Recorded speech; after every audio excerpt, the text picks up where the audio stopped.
Hi, Raph. So far you're playing a Team Unified Standard right now, and tell us a little about the deck you've been playing.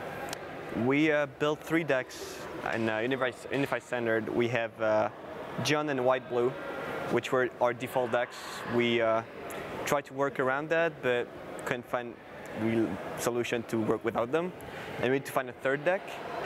And we tried a couple of white weenie decks and mono green decks, and the one that really stood out was the mono green beatdown deck. Yeah, which is a bit of an unconventional choice. You don't see a lot of that deck. We saw a couple of lists with the big Garrick, the 4/6 Caller of Beasts. Yeah, with the Behemoth. Yeah, we like tried that. The Elf Ball deck. Elf Ball deck. We didn't like it. No. We've seen other decks which were a little more like a lot more beatdown than what we had. All right. And we didn't like it either. So we tried to build something mid-range, like aggro mid-range. Aggro mid-range. So let's take a look at the first group of cards here. We've got Arbor Elves and Elvish Mystics, 4 of each. So yeah, that's what you need in a green deck, right? Yeah. So you can. I mean, these accelerate you into your 3, 4, and 5 drops. Yeah. And most aggro decks want to have a 1-drop in your opening hand. How does this deck work if it doesn't have one?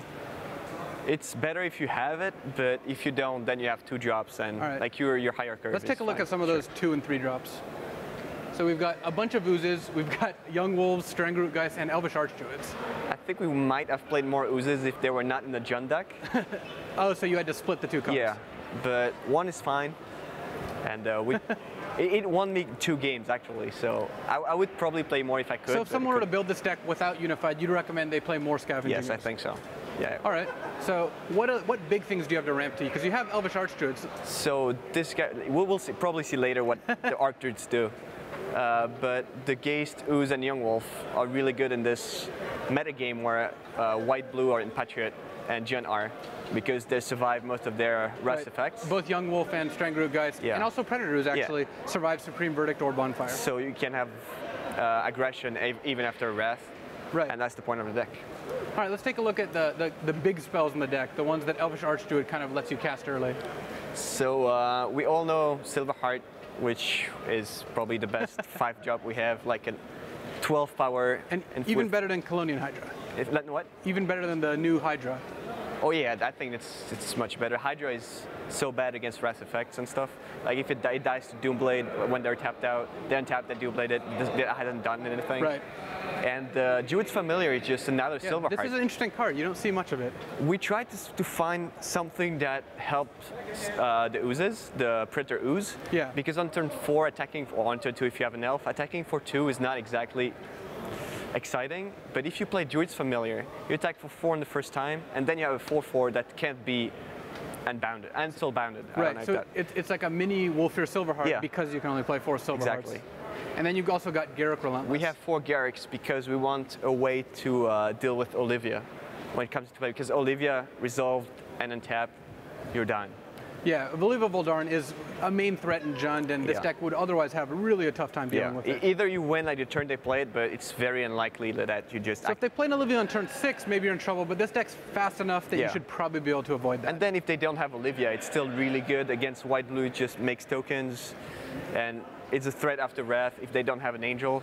Yeah, so you actually have another answer to Olivia, as we can take a look, as a Revenge of the Hunted. Okay, we have 1 main deck, and the Rancor is...